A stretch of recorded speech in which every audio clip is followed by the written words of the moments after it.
Whatever happens in the past shapes who we become in the present. We may not have made the best decisions, but our actions and responses provide a roadmap of how we have grown, and we should not take this for granted.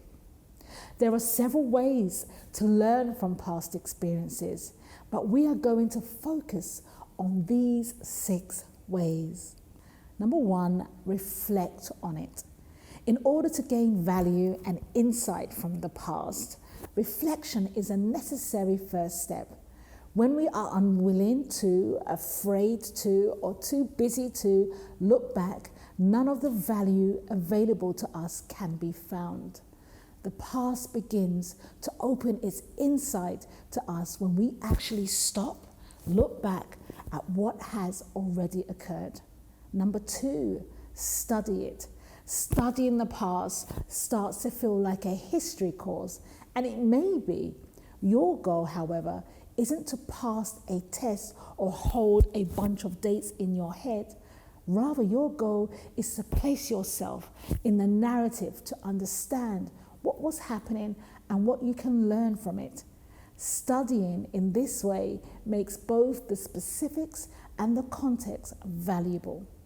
You are also building a mental file of tools and approaches that will help you make new, more informed, and yes, wiser decisions in the future.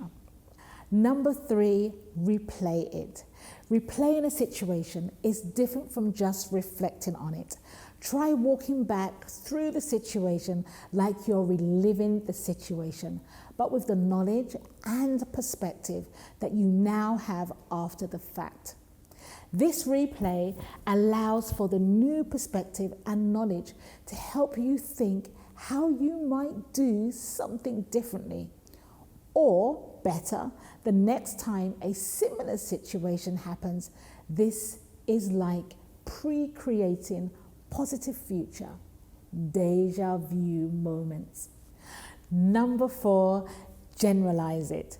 The situation in your past might never occur in exactly the same way again.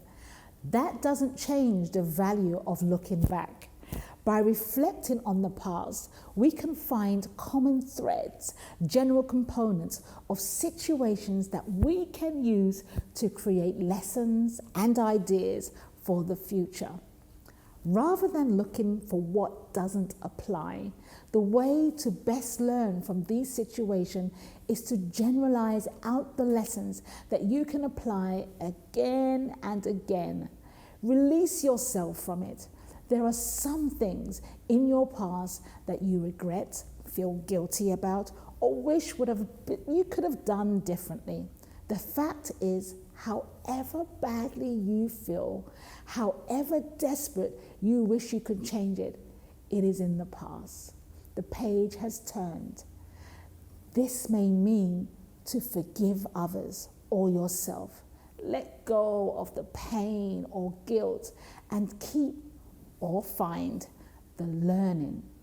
Number 5, reframe it.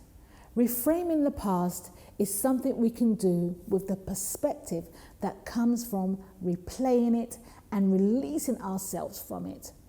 While we can't change our past, we can reframe the situation to serve us better in the future.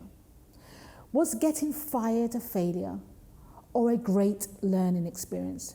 It could be both or either one.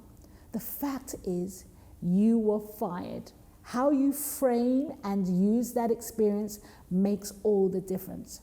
This isn't about denial or lying to ourselves, but a conscious approach to use our past to help us move closer to the future that we deserve. Number 6, use it. All of the reflection, study, replay, generalization, and more is of only intellectual or perhaps emotional value until you do something with the lessons. In the end, the way to productively learn from the past is to put those lessons into practice now and in the future. We all have a past. All of the events, feelings, emotions, and results are sitting in that treasure chest. It is my hope that this video helps you decide to open it, explore it with vigor and anticipation. The treasure is there, but you must look for it.